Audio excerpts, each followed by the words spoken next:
세 분 어서 오십시오. 안녕하십니까?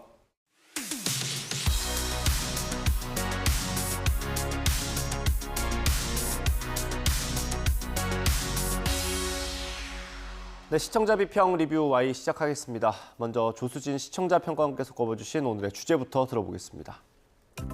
끊이지 않는 아동 학대 사건 보도를 접하면서 사회적으로 우려의 목소리가 높습니다. 여러 보고서에 나타난 아동 학대 사망 현황은 실제 사망 사건의 일부에 지나지 않는 것으로 알려졌는데요. 따라서 언론이 이 문제에 관심을 갖고 사회를 환기시키고 제대로 된 정책이 수립되도록 역할을 해야 할 때입니다. YTN은 아동 학대 사건 보도에서 어떤 역할을 하고 있을까요? 오늘은 YTN의 아동 학대 사건 보도 살펴봅니다. 네, 사건이 있을 때마다 어떤 조치들, 대책들이 나오지만 끊이지 않는 사건이 아동 학대 사건인 것 같습니다. YTN 보도들 어땠는지 박사님부터 좀 살펴보셨을까요? 예, 최근에도 아동학대와 관련된 사건, 사고들이 끊이지 않고 있습니다. 방송을 준비하면서 YTN 홈페이지에서 2023년 1월 1일부터 3월 3일까지 아동학대를 키워드로 보도된 기사를 검색했더니 약 2달이라는 기간 동안 104건이 보도되었습니다. 이렇게 사라져야만 하는 아동학대 문제, 이것을 다룰 때에 언론이 당연히 해야지 되는 역할들이 있을 텐데요. 이것은 크게 3가지 정도로 정리해 볼 수 있을 것 같습니다. 첫 번째, 관련 사건, 사고에 대한 환경 감시 기능을 수행해 주셔야지 됩니다. 두 번째, 제도적 허점을 고발해서 보완할 수 있도록 독려해 주셔야 됩니다. 세 번째는요, 인식 개선을 위한 교육과 홍보 역할을 담당해 주셨으면 합니다. 이러한 관점에서 오늘은 YTN의 아동학대 관련 보도들을 살펴봤습니다. 워낙 자주 또 여러 곳에서 사건, 사고가 발생하다 보니까 단신 보도로 전한 사건, 사고 소식들이 꽤 많았습니다. YTN은 다양한 분야에서 벌어지고 있는 아동학대 사건들을 놓치지 않고 짚어주었는데요. 몇 가지만 꼽아보면 6살 딸 혼자 두고 PC방 다닌 어머니에게 집행유예, 법원 딸꾹질 멈추려 돌 안 된 아들 파리채로 때리면 학대 등의 보도들이 있었습니다. 단신 보도들을 모아보는 것만으로도 가정이나 제도권, 학교, 또 학원이나 과외 수업, 방과 후 활동까지 다양한 곳에서 아동 학대가 일어나고 있음을 느끼고 또 경각심을 갖게 되었습니다. 그 아동 학대라는 게 그 말 그대로 아동이 학대에 의해서 사망하게 된 그런 것들을 의미하는데 보통 이제 외국에서는 치명적 아동 학대, 또 치명적 방임, 또 의도치 않은 상해로 인한 사망으로 이렇게 분류를 합니다. 이 세 종류의 학대가 우리 사회에서 다양하게 일어나고 있다는 게 문제인데요. 치명적 방임이라는 게 양육자가 어떤 것을 행했기 때문이 아니라 행하지 않았기 때문에 발생하는 그런 경우를 말하는 건데요. 예를 들어서 이제 계속적으로 식사를 주지 않거나 혼자 두거나 하는 거죠. 방임, 방치하는 이런 사건도 최근 정말 많아지고 있습니다. 보도 구체적으로 살펴보면 2살 아이 방치 사망, 20대 친모 구속, 아이에게 미안이라는 제목의 보도입니다. 2살짜리 아들을 집에 혼자 있게 해서 숨지게 한 혐의를 받는 그 20대 친모가 구속됐다라는 소식을 전했는데요. 지난해 이제 남편과 별관 A씨는 택배 업무 등 아르바이트를 해왔고 최근 수도요금이나 가스요금 못 내는 등 생활고를 겪은 것으로 조사됐다라는 내용을 전했습니다. 별관 남편의 입장 또 아이 사망에 친부의 책임은 없는지 좀 다각도로 함께 다뤄줬으면 좋겠다라는 생각을 했습니다. 이렇게 사건이 발생한 이후에 전하는 것도 중요하겠지만 이게 사건이 발생하지 않도록 그리고 사건이 발생했을 때 어떻게 대응하는 게 좋은지 그런 것도 짚어보면 좋을 텐데 어떤 것 보도들이 좀 있었습니까? 네, 먼저 이제 예방과 같은 맥락에서 사각지대 관리 감독도 참 중요하겠죠. 그래서 아동학대가 끊이질 않고 있고 당국의 집중 관리 대상 사각지대에서 참혹한 일이 발생하고 있음을 알리는 그런 보도들이 있었습니다. 아동학대 참극은 사각지대에서 발생, 더 꼼꼼한 안전망 필요라는 제목인데요. 인천 초등학생 사망 사건도 사각지대에서 발생한 거고요. 이 보도를 통해서 사각지대에 놓인 아이들의 사연이 전해짐으로 해서 더 꼼꼼한 안전망이 필요함을 환기시켰습니다. 저는 이제 이 보도를 보면서 기자의 그 마지막 멘트가 참 인상적이었는데요. 참혹한 사건이 발생할 때마다 나오는 관계 당국의 재발 방지 대책. 이제는 정말 마지막 대책이길 바랍니다. 그래서 언론인의 역할이 또 중요한 겁니다. 예, 우리 사회의 제도적인 허점을 날카롭게 조명하는 언론의 역할도 대응과 예방에 있어서 중요하겠죠. 아동학대 전과자가 아동기관서 버젓이 근무, 14명 적발. 이 보도에서는 제도 이행력을 높이겠다는 보건복지부 아동학대 대응과장의 인터뷰를 실어주셨고요.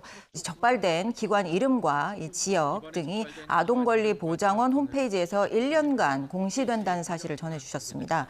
특히 YTN 홈페이지 동영상 기사에서는 이 아동권리보장원 홈페이지 링크도 걸어두셨더라고요. 그래서 적발된 기관 이름과 지역 등을 쉽게 확인할 수 있도록 도와주셨던 부분들이 인상적이었습니다. 또 한 가지 인상 깊었던 보도가 있었습니다. 투명아이 방지법 국회 표류. 출생 등록은 아동의 권리, 이 보도입니다. 우리 사회에 아직도 출생 신고가 안 된 채 투명 인간으로 살아가고 있는 아이들이 있다는 것과 또 이들이 제도권 보도하에 있을 수 없게 돼서 학대당하거나 버려질 가능성이 크다는 문제를 제기한 보도였습니다. 현행 출생신고제도로는 이 투명아이를 막을 수가 없고 또 그 대안으로 지난해 3월 정부가 국회에 내놓은 가족관계 등록법 개정안이 계속 계류 중이다라고 하는 사실을 YTN에서는 조명해 주셨습니다. 이처럼 사각지대에서 고통받고 희생되는 아동이 없도록 제도적 미비점을 차단해서 공론화해주고 개선을 촉구하는 보도들이 많아서 YTN에 이런 보도들이 많아서 참 기분이 좋더라고요. 그래서 상황을 이해하고 아동학대 이슈에 대한 관점을 명확하게 하는 데 도움을 주셨습니다. 네. 1월 5일 보도였는데요. 교육 후견인재 예산 전액 삭감, 위기아동 352명 지원 끊겨라는 제목입니다. 정부의 복지 예산 축소에 대한 우려가 큰 가운데 이 보도에서는 위기아동 지원 예산이 전액 삭감됐다라는 점을 보도를 했습니다. 다만 이제 이게 단신으로 처리돼서 참 아쉬웠는데요. 보도 내용 중에 소개된 교육 후견인제도 장점과 필요성이 많음에도 복지 사각지대에 놓인 아동 지원이 중단된다는 사실 중요한 내용입니다. 이 보도는 여러 사례, 현장의 소리를 담아서 조금 더 자세하게 좀 후속 보도로 다뤄주셨으면 좋겠습니다. 네, 그 정부 대책을 좀 올바른 방향으로 이끌고 또 여론을 제대로 형성을 하려면 전문가들의 목소리를 전하는 것도 중요하지 않습니까? 그건 네. 어땠는지 좀 궁금합니다. 네, 그 미성년자 인권이라는 민감성이 있기 때문에 관련한 전문가 목소리도 참 중요할 텐데요. 그 YTN은 전문가 인터뷰를 통해서 형사법에 대한 정보를 제공하기도 했습니다. 사망한 초등생 몸에 멍자국, 아동학대 입증 가능할까라는 제목의 보도인데요. 한국형사법무정책연구원 승재현 선임연구원이 출연을 해서 인천 초등생 사망 사건을 비롯한 여러 사건들에 대해서 설명을 하면서 가해자를 엄벌 또 필벌해야 한다라고 강조를 해서 국민 법 감정에 부합하는 그런 내용을 전했다라고 보여집니다. 2월 19일 안전망 허점 또 다른 정인이 2명 하늘로라는 제목의 보도에서도 변호사가 출연해서 아동학대 사건의 개요 또 적용 혐의를 정리했고요. 예방제도가 실효성 있게 운영되도록 국회와 지자체의 제 역할을 촉구하기도 했습니다. 방금 평가원님께서 언급해 주셨던 박주희 변호사가 스튜디오에 출연한 대담은 저도 굉장히 유익하게 봤는데요. 특히 앵커께서 부모가 학대인 줄 몰랐다 언급해서 공분을 사고 있는데 진짜 몰라서 그런 건지 아니면 학대를 했는데 일부러 그런 말을 하는 건지 궁금하다 이렇게 질문을 하셨거든요. 그때 이 변호사님께서 둘 다로 보인다. 라고 답하고 그 이유를 설명해 주신 부분이 굉장히 인상적이었습니다. 아직 우리 사회에 훈육이나 체벌, 정서적 학대에 대한 의미가 정확히 공유되고 있지 않다는 것을 다시 한번 느끼게 되었는데요. 학교에 적을 두고 있는 저나 조순진 선생님 같은 경우에는 매년 아동학대 예방교육, 긴급복지신고 의무자 교육 이런 교육들을 의무적으로 라도 듣게 됩니다. 근데 그때마다 새롭게 알게 되는 점들이 너무나 많아서 저도 깜짝 놀랄 때가 많은데요.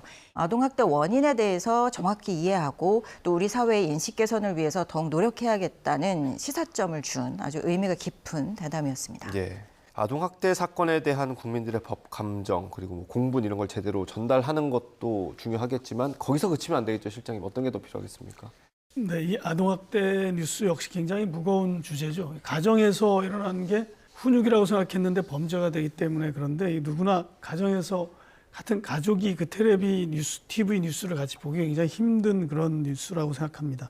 모두가 소중하다고 생각하는 가정 내에서 일어나는 거기 때문에 아까 좀 전에 박사님도 말씀하셨지만 어른들의 어떤 행동 그리고 아이들의 어떤 심리, 그 성장, 발달 이런 문제를 같이 얘기를 하면 이게 좀 더 부드럽게 다루어질 수 있지 않을까 그런 생각을 해봤습니다.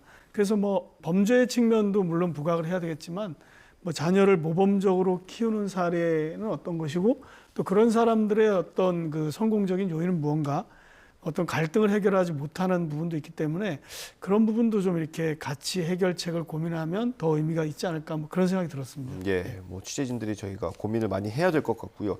추가로 더 조언해 주실 게 있다고. 네, 그 아동학대 사건을 하나의 이슈로만 다루면 안 되겠는데요. 그 대부분의 이제 언론 행태를 좀 돌아보면서 살펴보면 아동학대 사건 보도와 관련해서 몇 가지 주의할 점들이 좀 있습니다. 보도 내용이 자극적이지 않아야 한다라는 거죠.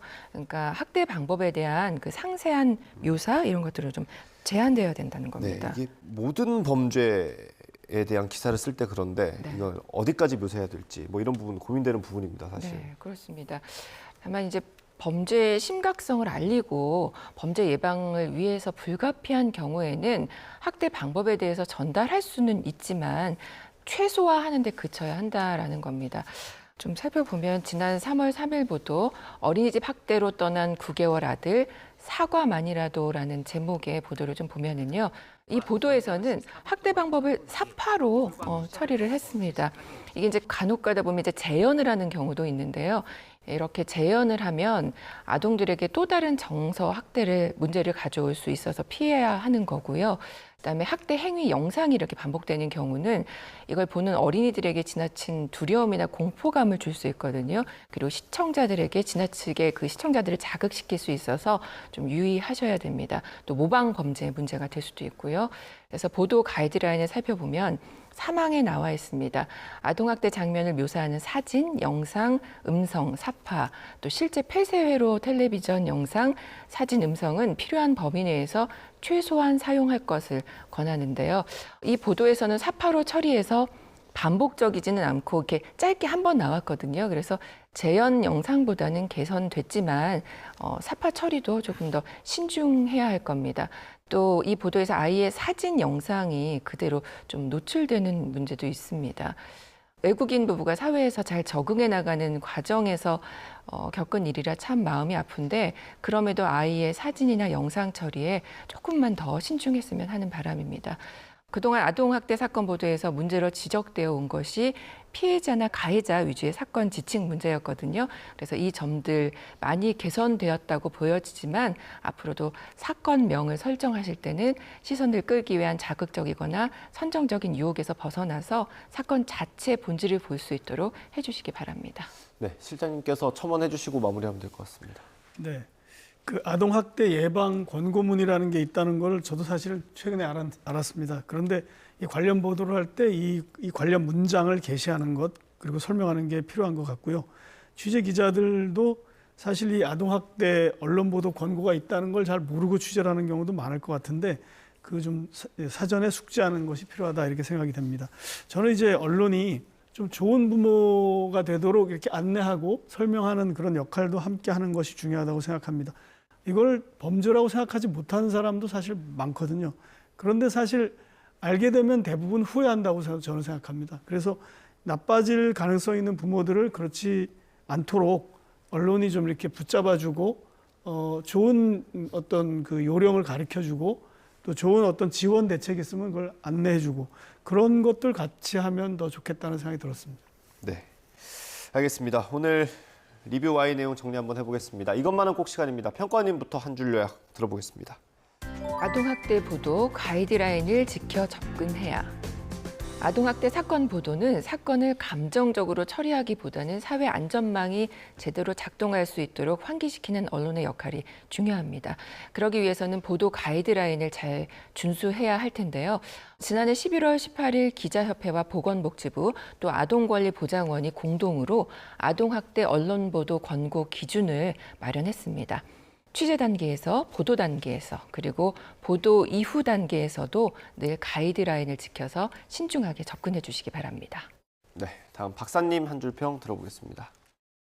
아동학대 사건 사고 보도에서 아동 인권 인식 개선 캠페인으로 UN 아동권리협약에서는 아동을 18세 미만의 모든 사람으로 정의하고 이들은 부모에게 소유되거나 미래를 준비하는 존재가 아닌 지금 현재 우리 사회를 구성하고 있는 구성원으로 또 권리의 주체자로 천명하고 있습니다.